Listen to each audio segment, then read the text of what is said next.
A man in a trench coat in the dark. One was lost, a kid sleeping in the park. Rag suits, daggers, Park Avenue. Everybody wants to talk to you about just some BS of there. Just some BS. Just some BS of yours. Just some BS. Just some BS, yeah. Just some BS, yeah. Just some BS of ours. Is it episode 2 yet? Welcome back to episode 2 with a special two-parter. Part 2, because episode 2 would have been the second episode. Yes, this is part 2. So welcome back to the JSBS podcast. I'm your host along this wild and crazy journey, the American Nick, joined as always by the man with the plan, the beer doctor himself, Radovan. Beer doctor, how goes it? It's weird. I have an out-of-body experience, because when this is being aired and our listener listens to this, I'm unconscious.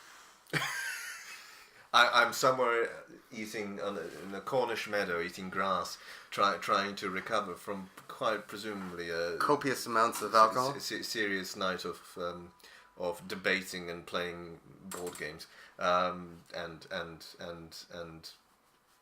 lots of alcohol. Perhaps. Yes. Perhaps that's not a Occam's razor. That's probably the simplest explanation for why I'm unconscious on a Cornish meadow eating grass trying to stand up. But I'm not even going to go there. Okay. Just hope the CCTV is working around there because, well, I'd love to get that out. So in part 2 of this very special two-parter, we're going to get into the kind of person that every mother would love as a son. I would think more to a point. Yeah, I mean, but to roughly where they reach 50 after that, perhaps not. It was one of those weird things, though, that someone who's had surgery quite often, spent a bit of time in the hospital for different things. That's kind of a fear factor because you think these are the people that are in charge of your well-being, your health. They took the Hippocratic Oath, and no. We're talking about doctors. Yes, and no, before you go, not one of those where you get a PhD and all of a sudden you introduce yourself as doctor. That's smugness of the highest magnitude, and B, it's also very distracting. I hate it when when you board a plane, and they ask you to fill your passenger details, right? And they ask you, are you a Mister? Are you a Miss, Mrs, PhD, doctor, etc.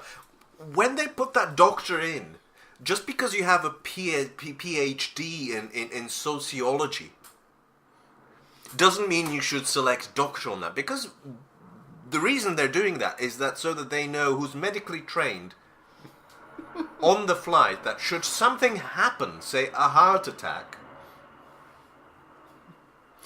then someone can stand up and actually contribute. When they say, is there a doctor on the plane? And you raise your hand and say, yes. And they go, this man is having a heart attack, what can you do? And I said, I can explain the social order in tribal Amazonia. That's not going to save somebody's life. Unless, of course, you restrict the bleeding by lowering the blood pressures through the sheer and utter boredom you inflict on those people. But anyway, we're talking about real doctors today. An actual medical doctor. And one in particular, his name is Harold Shipman. He was born on January 14th of 1946, 3 days after me, and 31 years. 3 days after you in 1946. I mean, I knew you were old, but you were good. And hold on, and then 30 years difference, 31 years difference. So 31 years and 3 days, less than 31 years in between me and good old Dr. Harold Shipman, and he passed away on January 13th, 2004. Most unfortunate circumstances. On his birthday, to die on your birthday. Well, the day before your birthday, but yes. We'll get there. Yes, we shall get there. Born as the middle child into a working class family, Harold Frederick Shipman, known as Fred, was a favorite child of his domineering mother, Vera. She instilled in him an early sense of superiority that tainted most of his later relationships, leaving him an isolated adolescent with few friends. When his mother was diagnosed with terminal lung cancer, he oversaw her care as she declined. Fascinated by the positive effect that the administration of morphine had on her suffering until she succumbed to the disease on June 21st, 1963. Now, of course, he was devastated by her death because, Harold Shipman was a mama's boy. He was determined to go to medical school, and he was admitted to Leeds University Medical School for training 2 years later, having failed his entrance exams the first time. I should note that this is not an inconsiderable achievement in England in that era, even now. But things are changing now, but particularly in that era for a working class child, even if it is Leeds University, which, let's face it, is Leeds University. It's not a bad university, but it's not, Oxford.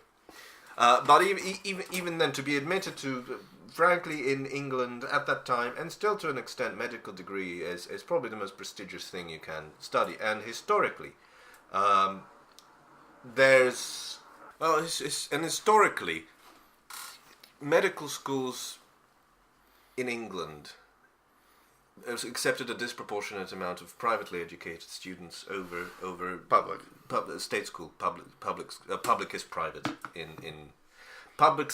This is a whole system of euphemism where public school is actually private school and state school is free school. Schools operated and owned by the state. Okay. We'll get to euphemisms later in the country segment a lot. But when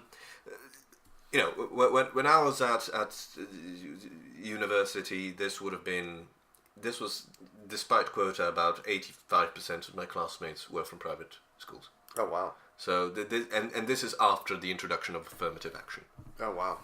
So back then you would be talking of 95% of students in a medical class would have been privately educated middle class students. So for Harold, a working class chap from Nottingham, the Bestwood Council Estates, in fact, from a council estate.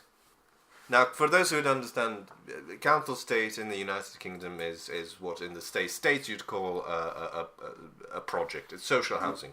Mm-hmm. So we're talking working class. Getting into medical school would have been a phenomenal achievement, and it means that this chap was extremely clever, driven, and motivated. Now, going back to his mother, you call him mama's boy, etc. Let's not forget what a traumatic, if anyone's parent dying, but even so, if you have a favorite parent and they die at the age of 17, that scars you for life. And well, we'll get to see what. But bear this in mind, keep this in mind for later on in the discussion or in the profile, that this chap's mother died at the age of 17 in what would have been horrible pain. Yes. Had they not intervened with strong but painkillers, morphine. Copious amounts of morphine. Yeah. All right. Still a loner, he met his future wife, Primrose, at the age of 19, and they were married when she was just 17, and 5 months pregnant with their first child. Again, very common back then, particularly for working class youth. By 1974, he was a father of two and joined a medical practice in Todmorden, Yorkshire, where he initially thrived as a family practitioner before allegedly becoming addicted to painkiller pethidine. Pethidine. He forged prescriptions for large amounts of the drug, and he was forced to leave the practice when caught by medical colleagues in 1975, at which time he entered a drug rehab program. In a subsequent inquiry, he received a small fine and a conviction for forgery. Note, this is something, particularly at that time in this country, but and in other countries as well, it's something that would be quite common that you'd not necessarily forge prescriptions, but you'd get yourself drugs for your own use. You'd get them for friends, etc. You'd stock up on antibiotics just in case, so that because you're a doctor, you know when to use them, so you stock up because you can. So add to that you have an addiction, then it's not what I'm trying to say is this wasn't some sort of an extremely unique, unusual early sign of flawed character. This is just something you did. He got caught and he got sent for rehab, which is unusual. Having said that, if he tried that shit now, it wouldn't have ended so leniently. Yes. A few years later, good old Fred was accepted onto the staff. Harold. What? Harold. He went by the nickname Fred. Oh, okay. Because his middle name is Frederick. Oh, okay. Yes. We only knew him as Harold. I knew him as Fred. Fred and I go way back. We're like brothers from another mother. A few years later, Fred, or Shipman, or Harold, was accepted onto the staff. Call him Shipman. Shipman. His last name was Shipman. Onto the staff of the Donnybrook Medical Center in Hyde, where he integrated himself as a hard-working doctor and enjoyed the trust of patients and colleagues alike. Although he had a reputation for arrogance among the junior staff. He remained on the staff there for almost 2 decades, and his behavior incurred only minor interest from other medical professions. The local undertaker noticed that Dr. Shipman's patients seemed to be dying at an unusually high rate and exhibited similar poses in death. Most were fully clothed and usually sitting up or reclining on a settee.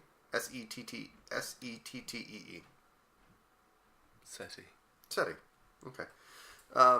He was concerned enough to approach Shipman about this directly, who reassured him that there was nothing to be concerned about.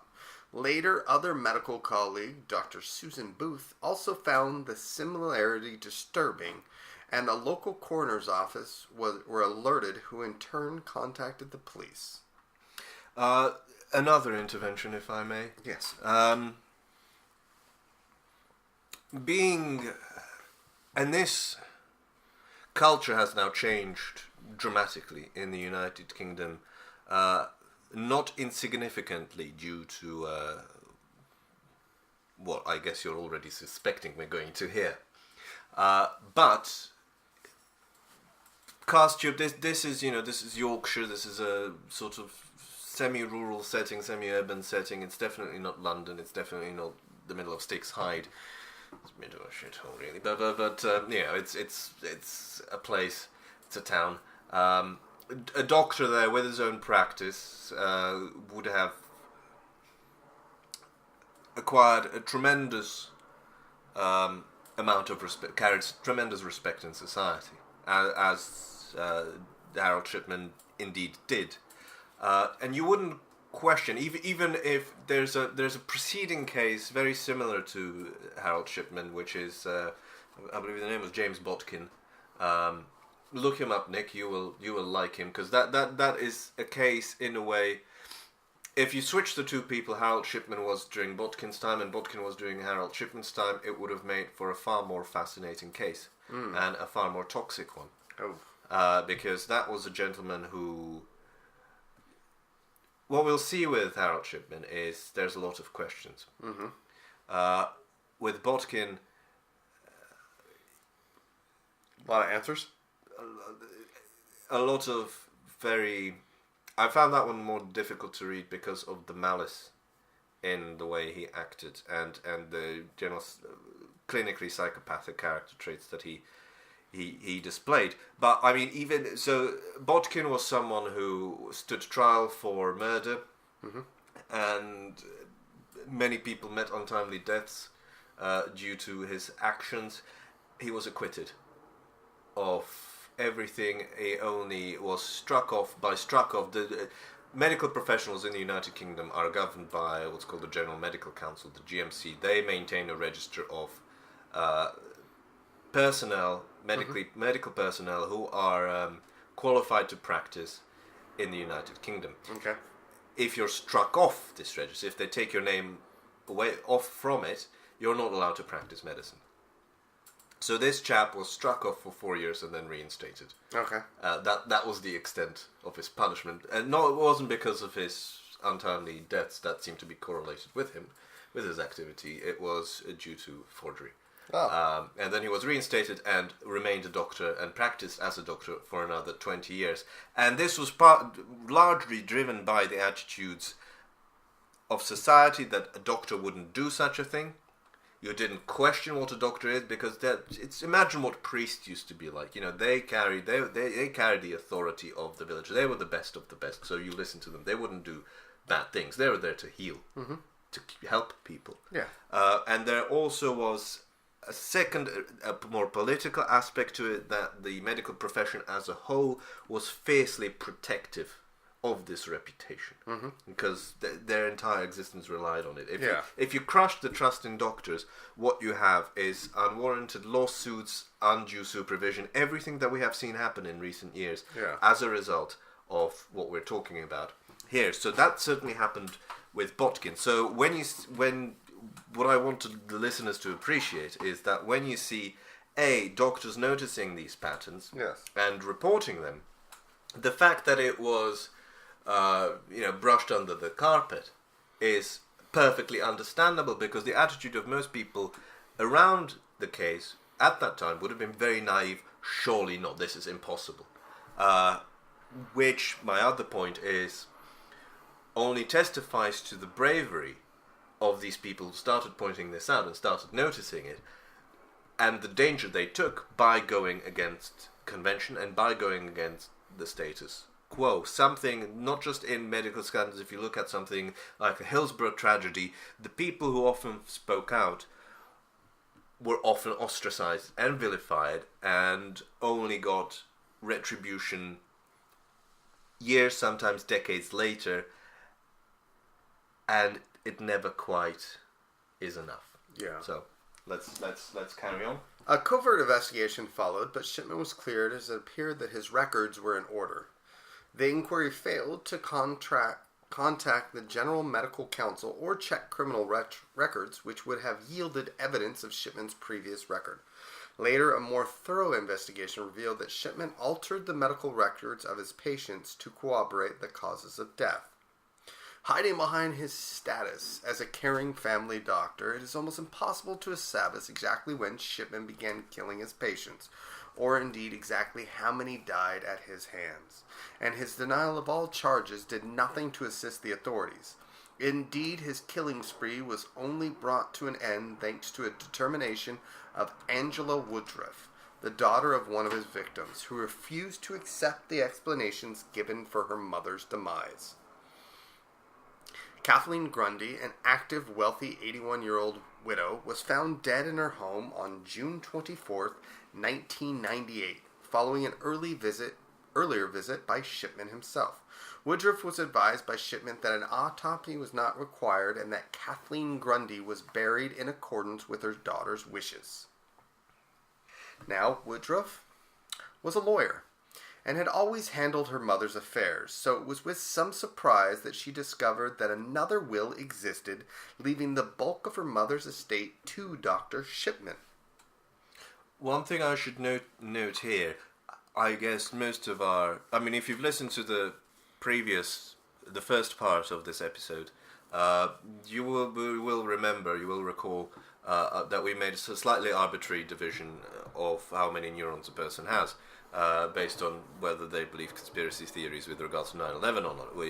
The one neuron group, the people who have one neuron stretched at capacity, are generally the conspiracy people, and the 2+ neuron category were not of the conspiracy category. So, the ones with one neuron, cover your ears.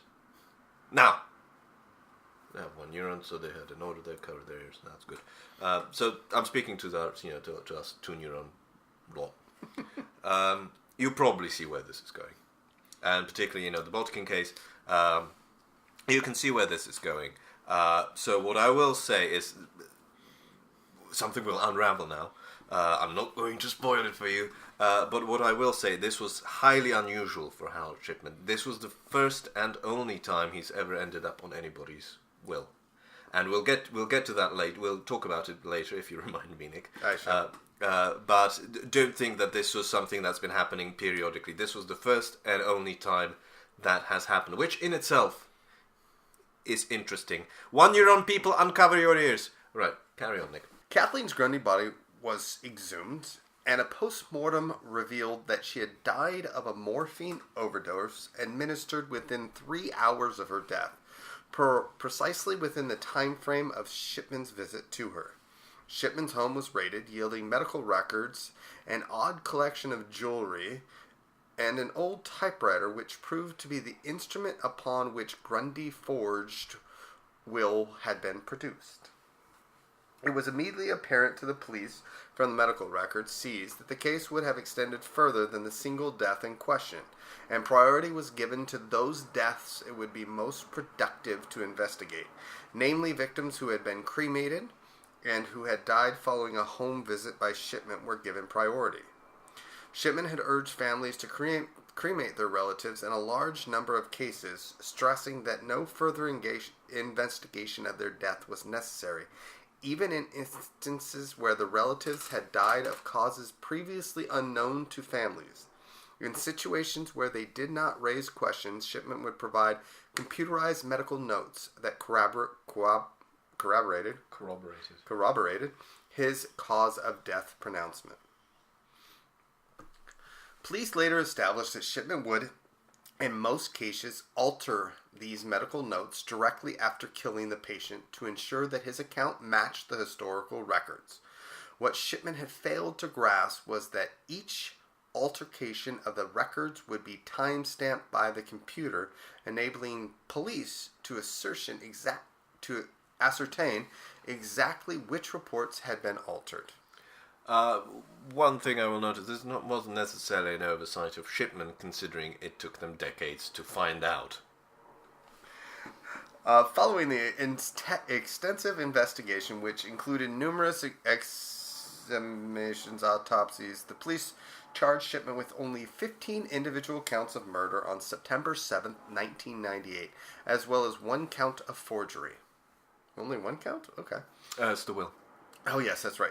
Shipman's trial commenced at the Princeton Crown Court on October 5th, 1999. Attempts by his defense counsel to have Shipman tried in 3 separate phases, i.e., cases with physical evidence. I would say one thing about the forgery. That's a valid point, because we've just talked about how he went back and changed patient history. That would be a rather difficult thing to prove, because whilst it allowed police to see which cases they should focus on, if they just said that those were forgeries, he could argue he was just editing the notes to make a conclusive story. It would be difficult to prove. With Harold Shipman, and as you will see, he was charged with 15 murders and 1 forgery. He wasn't necessarily, and I'm not going to spoil it for you, because I guess people who enjoy this sort of segment like the numbers, etc. So I'm not going to spoil that for you. But what I am going to say is that there might have been more than 15, but what the police were going for is certainty to get him convicted, and 15 is not an insignificant amount.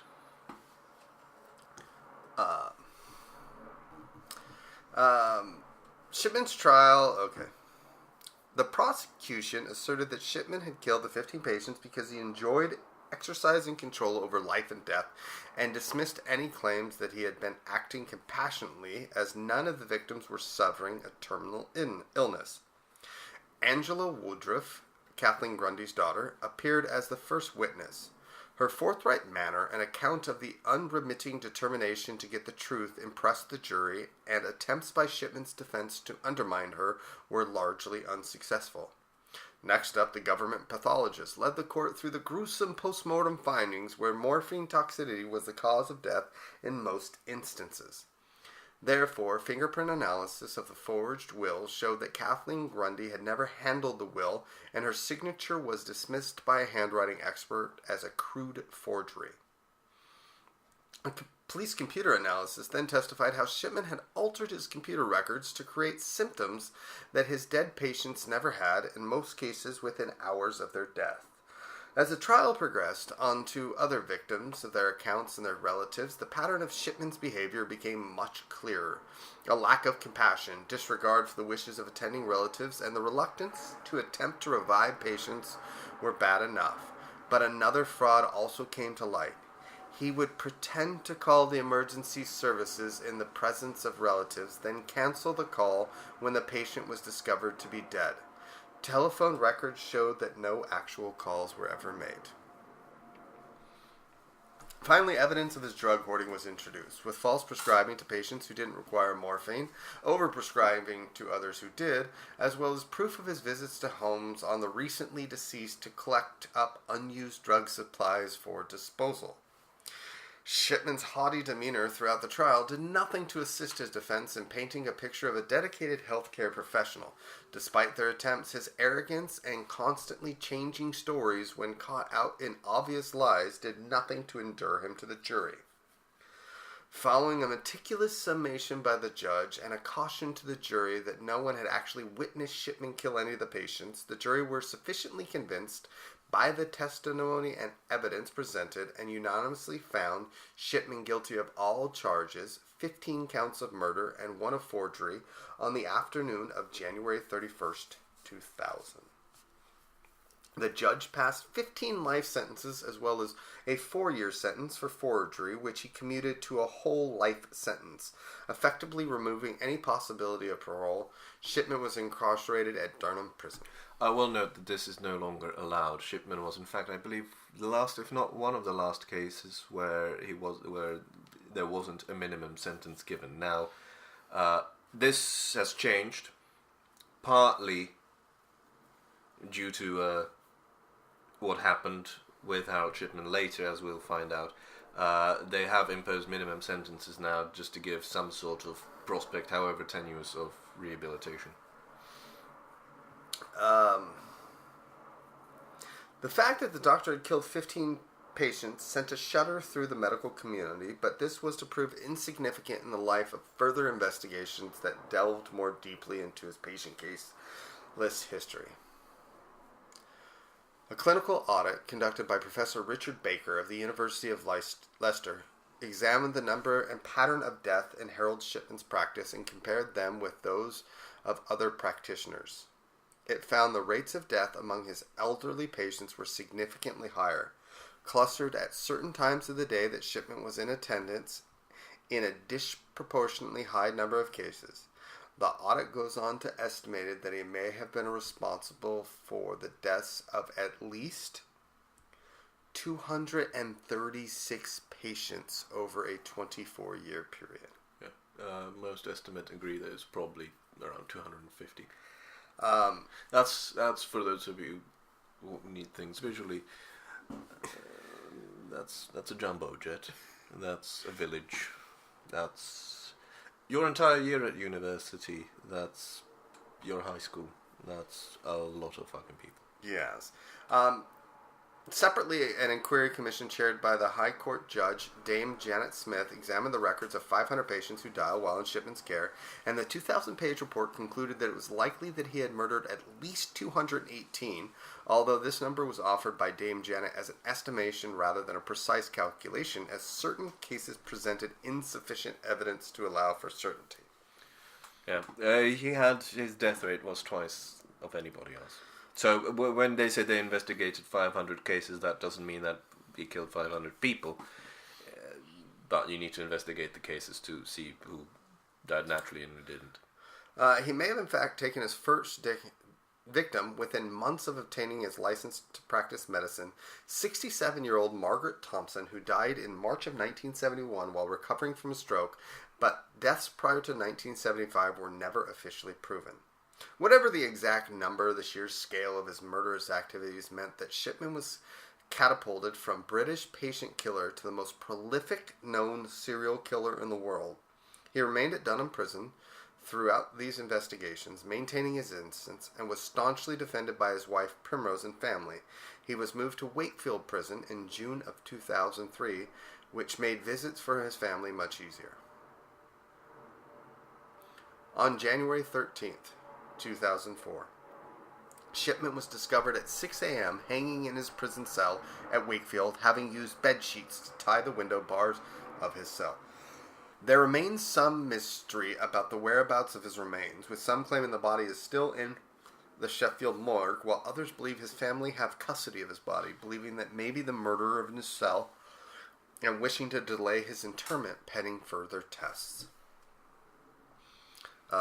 Harold Shipman was an interesting thing. There is what's known as the Shipman effect. I'm sure you learned about the Shipman effect. In the wake of Shipman's cases and the series of recommended included in the Shipman Inquiry Report, altercations in the standard medical procedure took place in Britain, which have subsequently been referred to as the Shipman effect. Many physicians have reported changes in their dispensing practices. A reluctance to take risk over prescribing pain medications may have led to underprescribing. Death certification practices were altered as well. Perhaps the largest change was the movement from single doctor general practice to multi-doctor general practices.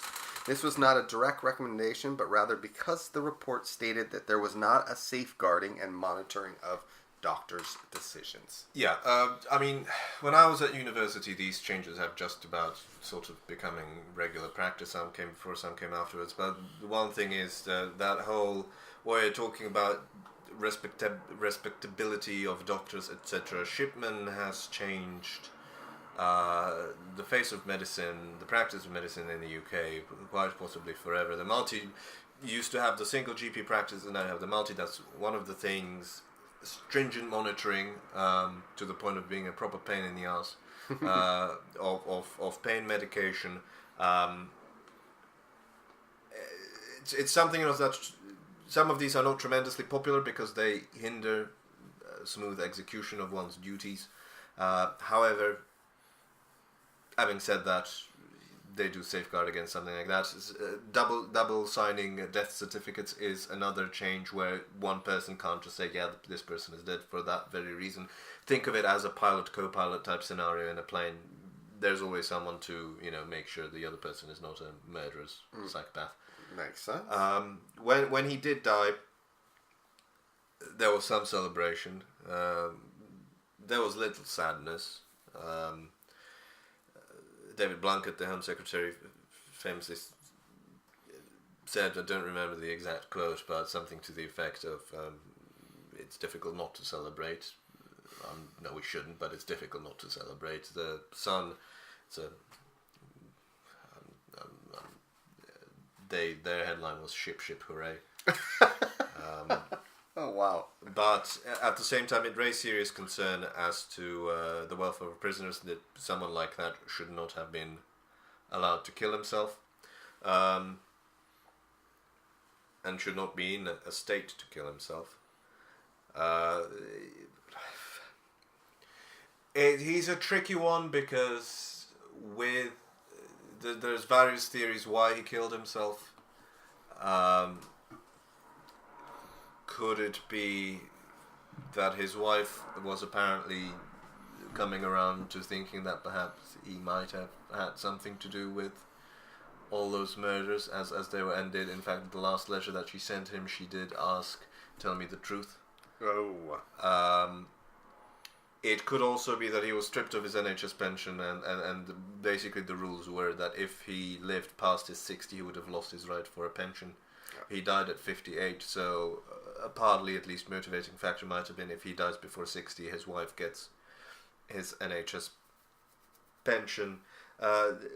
Truth of the matter is that with his death, any attempt at finding out why he did this has disappeared, at least certainty, because they were as unlike, say, Botkin, where there was a track record of forging wills for financial gain. Shipman, until the very last one, the case that busted this whole thing, he didn't do it, which makes you wonder, after decades of doing this, why did he forge that will? Again, various theories are. One is that he wanted to be discovered. I find this unusual and unlikely, personally, from a psychological perspective, that this is how he would like to be discovered in in such a way, was he losing control? Yes, but I don't buy that. Another one was that there simply was the opportunity. She was an extremely wealthy woman. Apparently, Shipman has intimated several times throughout his life that he'd like to retire at 55 and just move elsewhere, spend the rest of his life retired on the coast, sort of thing. Yeah. And this would have provided a very good opportunity. Having said that, a GP running his own practice in the NHS was not an existential need, and probably could have retired at 55 anyway. As to why he killed, it is difficult. Did that episode with his mother set a pattern? Yes. Very clearly a traumatic event, and the modus operandi is far too similar for it to be a coincidence. My personal inkling would be that I would think, as you mentioned, the first patient had a stroke, etc. You see, when you're in hospital, on the, even as a patient, but definitely as on the practicing side, you see patients where you'd go, this person would be better off dead. Most do not and should not act on it. There's obviously a debate on euthanasia, but that's obviously someone chooses to die. That's a whole different story than making someone die, because you make the decision that this person shouldn't be alive. And as you've talked about Harold Shipman's arrogance, which has been documented across the years from a number of people with whom he had various types of relationship, the story that emerges is of arrogance. And we combine that with this as a working class lad who, against all expectations and against all the hurdles that were in society, made it to medical school. This is a man who would have, and he was a mama's boy, as you suggested, this is a man who would have a severely inflated ego, to the point where he would feel justified that he has the superiority, the knowledge, the right to make that choice, who should and shouldn't die. In this first case, and perhaps in the first number of cases, I wouldn't be surprised if his motivation was purely compassionate. Yeah. This person is going through suffering. Perhaps it might not be terminal, but this person is suffering, or that after a stroke, their quality of life is forever diminished. They're better off dead, and I'll do it in the kindest way possible, which is through morphine. It is the best way to die, because you're asleep. You fall asleep and you just don't wake up. After doing that several times, I would imagine that someone like that would become desensitized to it, and as you do, you would start pushing the boundaries. So what used to be a compassionate quality of life, you perhaps might think, well, this person has lived long enough, or this person isn't a nice person, is a cranky old lady, and they were predominantly women, she should die, etc. And once you do that, once those boundaries are shifted, this just becomes something you do. This just becomes something that happens. Maybe it's a thrill, but I would agree in that. And his nickname was the Angel of Death, and that would fit in with the persona of someone whose ego is so large that they genuinely feel that they have a God's right to actually decide who lives and who dies. Understandable. Yeah, because I read about him a couple weeks ago, and we had discussed actually combining efforts for once on a serial killer, because it was somebody that you had spent so much time in medical school. His shadow still looms over the medical profession, and it is something you didn't mention is that several of his, obviously, GPs go on holiday, and when they go on holiday, their patients have to go somewhere. And he's offered his services several times to do a holiday cover for other GPs.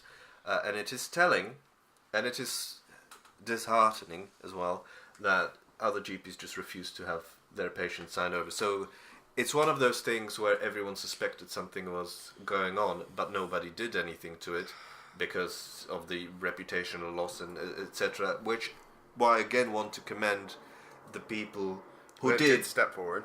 Particularly within the obviously, if your mother and you're a lawyer, etc. Not to diminish the effort of her, but within the medical profession, when you have nothing personal at stake, to speak out is hugely commendable. And as scandal after scandal shows, that culture hasn't been rooted out, and it has done a lot of damage. This because that public perception of the value or the integrity of the medical profession has just gone down out the window. It was one crazy guy, one damaged person, but he completely changed the way society viewed the medical profession in the United Kingdom, to the point where we have become we now have a culture of where we had a culture of doctor knows best. You go to your physician as an expert to listen to their advice. You now have a generation of patients who come in demanding things, who treat it as a service rather than as a consultation with an expert, which skepticism isn't unhealthy, but it has done, in my opinion and from my experience, it has done damage to the point where, I will be honest, most people who are not medically qualified people are not medically qualified people. And sometimes they act in their own interest, or perhaps based on sensationalist news reports, and it's not helping the overall situation. But that's a separate debate. Nice. Well, hopefully we're going to be able to move on to something a little bit less depressing. Each and every week, we like to sit down and tell you to go to patreon.com/JSBSpod. Go to jsbspod.com. Send us an email, jsbspod@gmail.com. Follow us on Facebook, facebook.com/JSBSpod. Instagram and Twitter, JSBSpod. Now,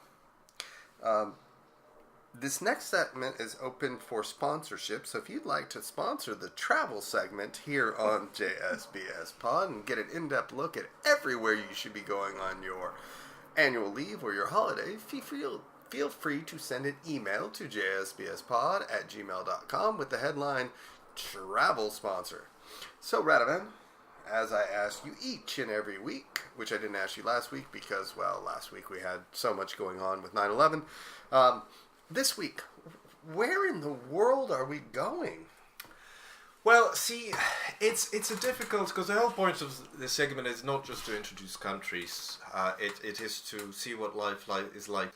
What are the issues of the day? What it is like to be a person in this country. Yeah. It's kind of difficult because obviously this has been recorded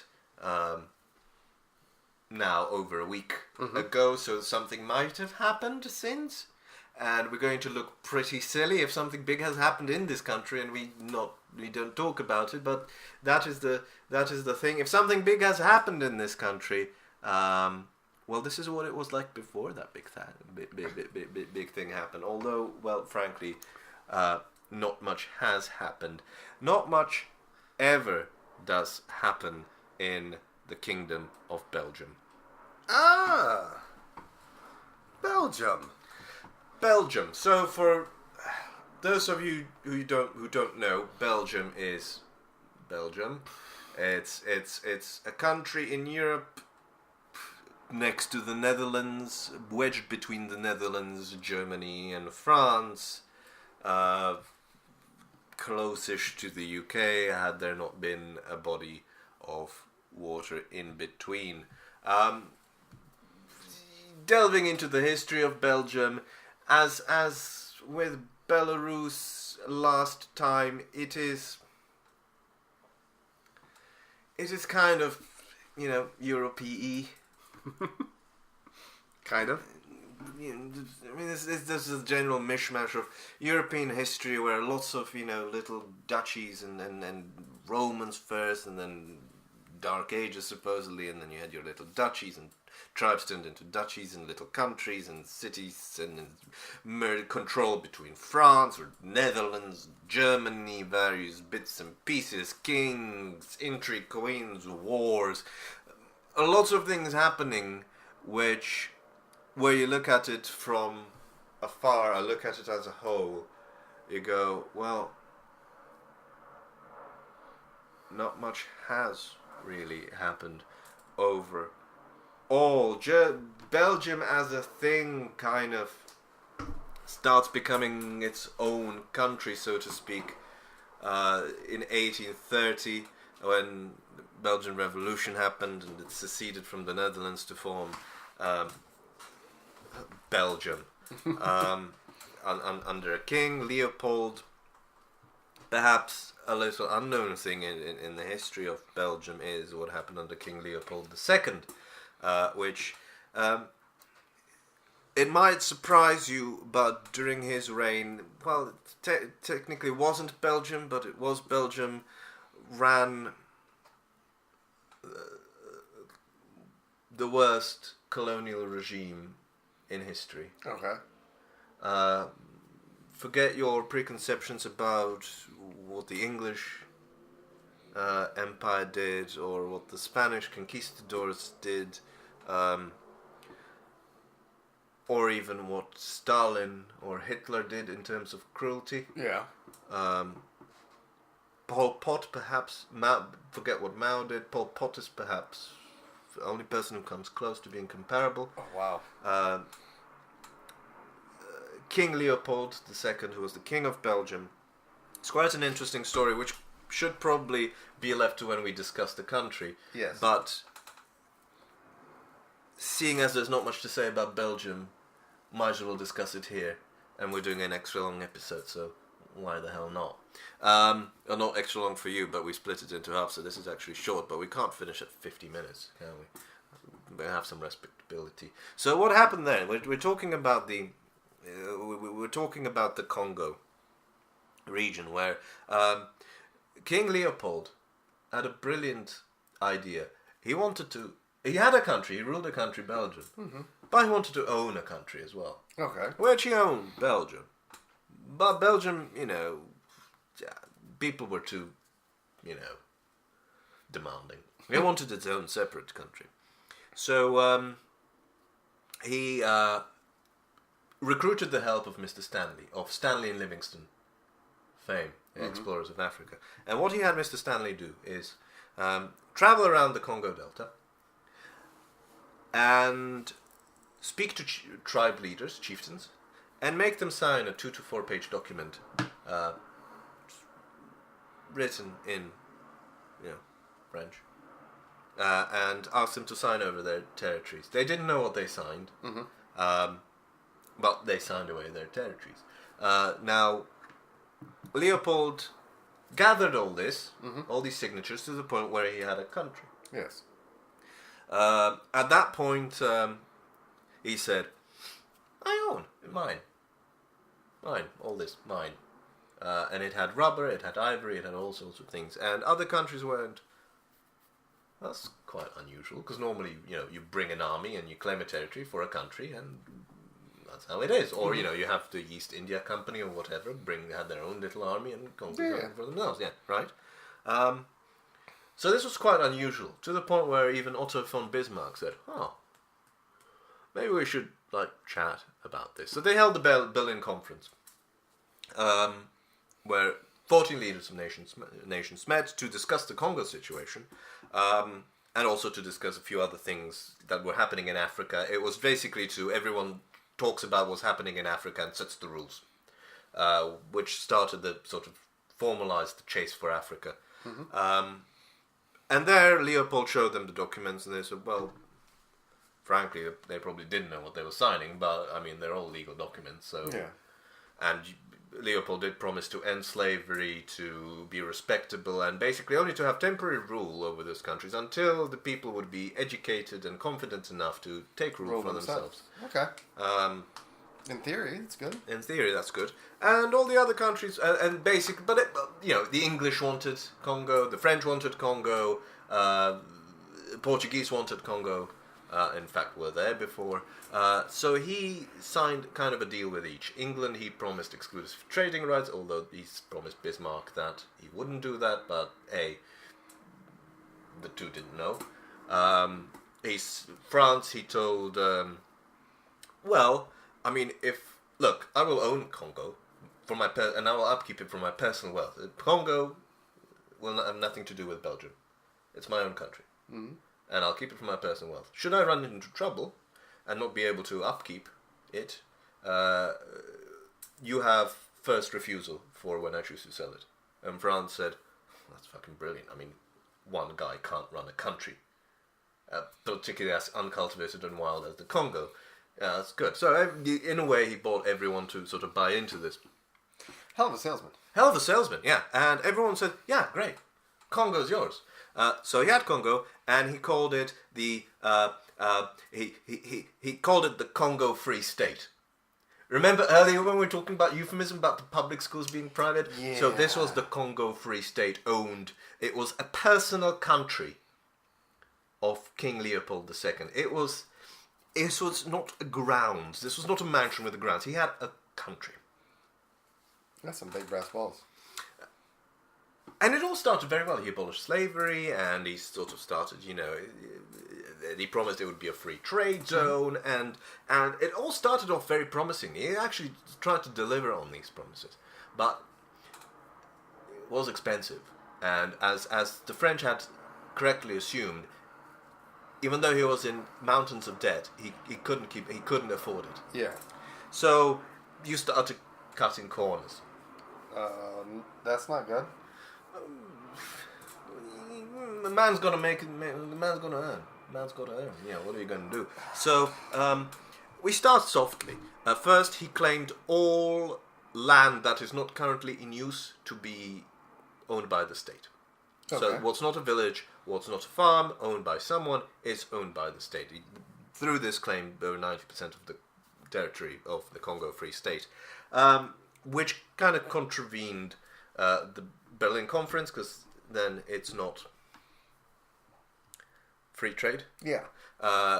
Then he took it one step further, where he said people can work on this state-owned land, but any natural resources you draw out of the state-owned land, you have to sell to the state at a fixed price determined by the state. Now, I hasten to add, this wasn't necessarily malicious or to exploit the people.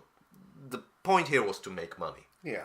So he wasn't going to screw them over, and the point wasn't to make people suffer. Yes. It was to make money. And this actually started working quite well. Mm-hmm. The problem is, everyone else said, this is not free trade. Yeah. So yeah. And he kind of had to agree, well, it isn't. It is state-owned, and in fact it got to the point where the actual people who still owned the rest of the land kind of were reduced to serfdom, and they still have to pay sort of tribute and tax and sell to the state. It really wasn't free trade. So he thought, I'll have a brilliant idea, right? This system works really well. But I'm contravening the rules. Yes. So why don't we keep the system and make it free trade? Okay. So what he did is he partitioned the country into zones, into trade interest zones. One he kept for himself, mm-hmm. and 3 others he basically tendered. Okay. He said, look, and this was his free trade element, look, we have these 3 zones. If you're a company or a corporation interested in the maintenance and administration of these zones for commercial benefit, you'll get the contract to run it for a number of years. Sort of like we do rail franchises in this country. And that was free trade, because, anyone could bid to take over. And, so they did that, and they got control of that territory for that certain number of years, and they paid an annual dividend to Leopold personally, because, let's not forget, it's his country. Mm-hmm. This is where things get iffy, because these corporations de facto owned the land. Mm-hmm.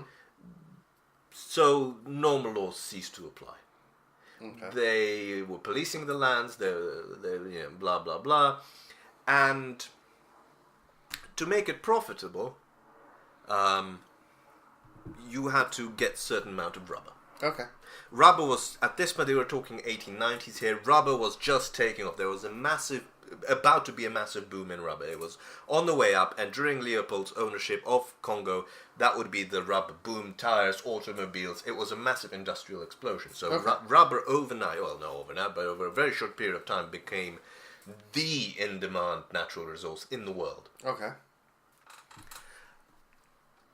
No one's going to, everyone's going to milk as much of the cash cow as possible. Oh yeah. And also Leopold had a humongous amount of debt from the first few years of running the Congo. So they kind of rule of law is abolished, and we're trying to get as much money as possible to repay debt. Not a good combination. More cutting corners, and even more than corners. A fairly gruesome regime eventually developed out of this, where every village had to produce a quota of rubber. Okay. It wasn't enough that everything you produce is sold to the state or sold to the company that runs your part of the land. You also have to produce a minimum quota. Yes. If you don't produce that quota, depending on how much you undershot, how much below the quota you delivered, Yes. a certain proportion of your village will be killed. Cruel, but not necessarily unusual. I mean, cruel, certainly, even on the colonial game plan, still on the cruel, even for those standards, aspect, but not out of unthinkable that, white colonists in Africa would do such a thing. It gets slightly more bizarre, Okay. is what I'm trying to say.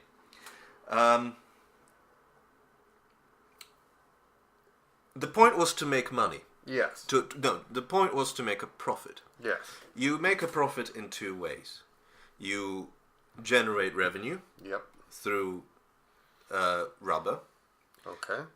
but you minimize cost. Of course. Now, if you undershoot on the quota, you have to kill these people. Okay. Bullets are expensive. The policing of this I forgot to add, our third euphemism of the day. The policing of this operation, of this sort of punitive killing, so to speak, Yeah. was done by a force called the Force Publique, the public force, which was King Leopold's private force.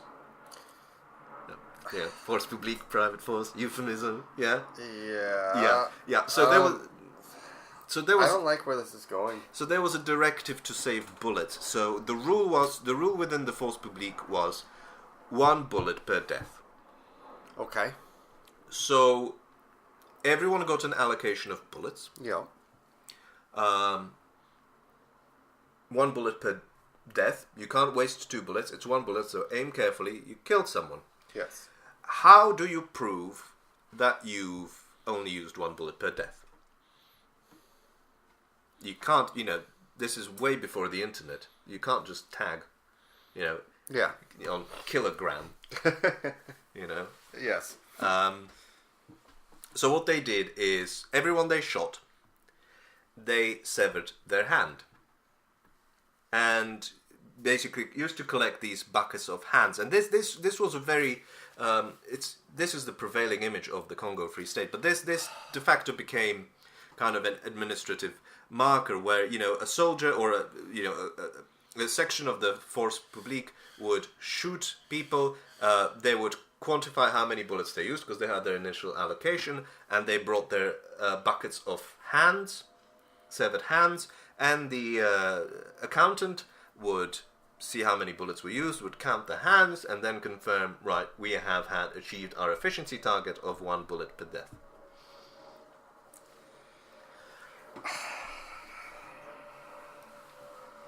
Okay. Makes sense, because in a way this is not horrible as it looks horrible, but it kind of is efficient, because these people are already dead. I mean, they shouldn't be dead, but they're already dead. So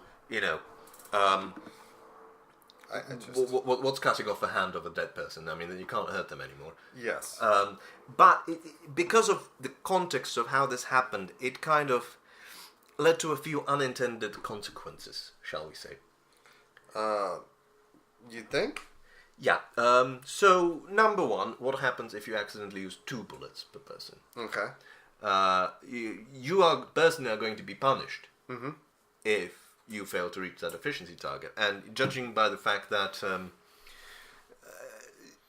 you've just murdered half of a village because they didn't produce enough rubber, you kind of feared the punishment you would get for using more bullets than you were supposed to. Okay. So you need to get missing hands from somewhere. No. Which necessarily sometimes, you have to procure.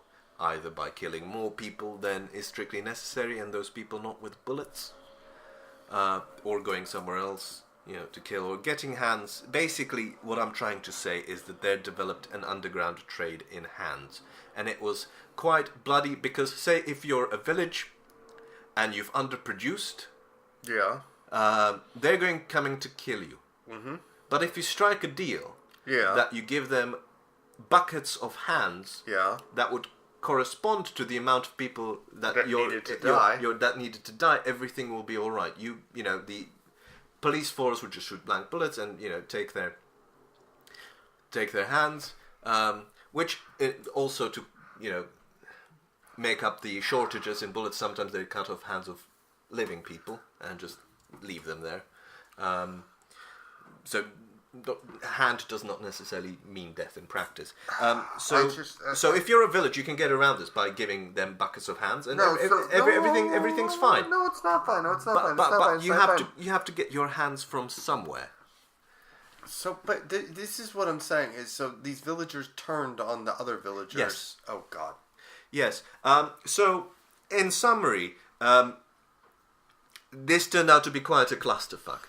To the point where during the duration of the Congo Free State, Congo's population halved. The precise numbers Infant are... mortality rate jumped up, or? Lots of banana peels. Congo, lots of bananas. The precise numbers, because they weren't very good at doing censuses in the wild landscape of Congo. Yeah. But the estimates range that in those 20-30 years, it was something in between 10 to 30 million people died as a result of this regime. Leopold made lots of money. Eventually this kind of became a cause célèbre, because other countries were not okay with this. Oh, of course. I would expect them not to be. As long as it was profitable, they were okay with this. But once the rubber boom ended, it was actually quite convenient for Leopold to get rid of the Congo Free State. So as public pressure mounted, etc., Leopold was happy to get rid of it, and the onus fell on the Belgian state to buy or to annex Congo Free State from Leopold's hands and turn it into a Belgian colony. The beautiful thing is that the Belgian Parliament was reluctant to do this because the rubber boom had ended. Yeah. Therefore, the Congo Free State would once again become a loss maker. Okay. But eventually, through public pressure and I guess maybe 1% of humanity, they decided to annex the Congo Free State, which became Belgian Congo. And for those of you who know your 20th century bloodiest African civil wars, well know that all turned out well. It turned out for fantastic. for the Congo. Congo, which we'll discuss when we actually get to discuss the Congo. This was just for those of you who think that Belgium is a nice little country. Well, it has this slight mark On its history. in its history in that it was the most brutal colonial state of them all. And then so after Belgium went from being the purveyors of unspeakable terror, they repurposed their country and became an international doormat, to the point where Germany not once but twice used Belgium to wipe the feet of their tanks before proceeding to France, and then understandably, after being used as a doormat twice, Belgium became one of the founding members of NATO. Since then, it has a fairly sort of your normal history, perhaps known as the current world record holder for the country that has managed to be without government for a longest period of time. Obviously, the unofficial record holder is Somalia, which is in a permanent state of anarchy. But Belgium between 2010 and 2011 was without a government for a wonderful 589 days. Fantastic. Because you had something like 11 parties elected into parliament, none of whom had more than 20% of the seats, and they just couldn't find an agreement. Belgium as a place is separated into two parts. You have the northern Flemish part, speaking sort of a Dutch dialect. You have the southern French part, speaking French. And as is very unusual for countries that are in one single country but have two very distinct identities, cultures, and languages, they don't necessarily get on. And it's fraught with tensions between these two groups, to the point where there is an actual vocal and in parliament represented Flemish separatist movement. So that's our Belgium. Brussels is also the seat of basically the European Union. What is happening in Belgium? Well, I read a few things, but let's see what you came up with. There's sort of two general strands that affect Belgium and the rest of Europe, but Belgium perhaps more so than the rest of Europe.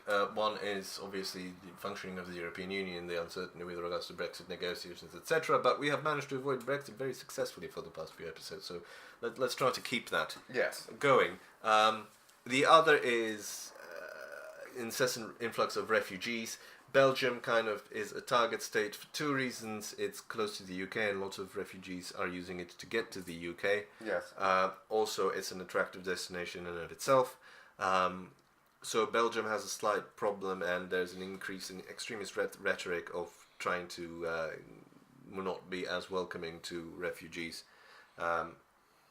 It also, because of this, and because of other reasons, it also attracts, as we know from the attacks on the Belgian subway system not too long ago, it does attract its fair share of terrorist attacks and terrorist attack attempts, which is one of the news of the day, where a Belgian religious festival had to be alerted after there was a bomb threat at the local cathedral. But it's not all doom and gloom, but then there's lots of political stuff, which frankly it happens in every country. And then there's one heartwarming story after that whole Congo thing. A Belgian hotel has made news because, let's all face it, I enjoy staying in hotels. But I can see that after a period of time, if that was my lifestyle, going from hotel to hotel, traveling around, etc., meetings, it would get lonely. Okay. And there is a hotel in Belgium where for €3.50, and this is a deliberate measure to avert loneliness, you can rent fish in a bowl for the night to keep you company. And I just thought that's such a lovingly autistic thing to offer, because it's a fucking fish. Well, I mean, some people might find that as quaint and peaceful, and it could put them in a better mood. Be sure to go to iTunes, rate, review, subscribe. We don't care if it's 1 star or 5 stars. Just be honest and give us a reason why. Head over to jsbspod.com to check out past episodes. Feel free to connect with us on Facebook, facebook.com/JSBSpod. Find us on Twitter and Instagram @JSBSpod. And give us money on patreon.com/JSBSpod. Master Radavan, enjoy your Cornish frolicking and your inebriation to the point of unconsciousness. And for those of you listening, there will be about a 2-week delay in our next episodes, but we will be back. We're not gone forever. We're just gone for a little while. So stick with us, and maybe I'll put together a best of clip with some random shit thrown in from episodes where we talked about. I don't know. We'll see what happens over the next couple weeks. Yeah, so that's roughly only about an hour of your life you're never going to get back. It's better than nothing. Yeah, exactly. A man in a trench coat in the dark. A woman's lost a kid sleeping in the park. Rag suits, daggers, Park Avenue. Everybody wants to talk to you about just some BS of there. Just some BS. Just some BS of yours. Just some BS. Just some BS, yeah. Just some BS, yeah. Just some BS of ours.